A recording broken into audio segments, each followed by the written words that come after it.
Saturday the 27th. Andreas and I have been working a hell of a lot. I'm just going to show you what the shop looks like. It's all a mess. But oh look, there's our interpretation of the Beast of Turin. Just want you to see it. It's coming along. We just had the radiator made for it. And it's fitting it in now. We're starting with all the other stuff, with all the body work and everything. Just to show you, place from a clean joint turned into a horrible mess. But that's what happens, horrible messes. This is kind of a new thing. This is the only one that was ever made. And it very interesting, 1972 Silver Shadow station wagon. Just happened to be 32 years too soon. But anyway, take a look. What do you think? This is our Beast of Turin it's going to be. And it is one big mother.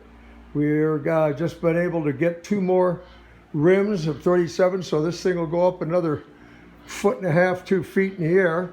Just want you to see it. Thought you'd get a kick out of it, and just this is going to be it. So anyhow, your comments are always welcome, and thank you. Talk to you soon.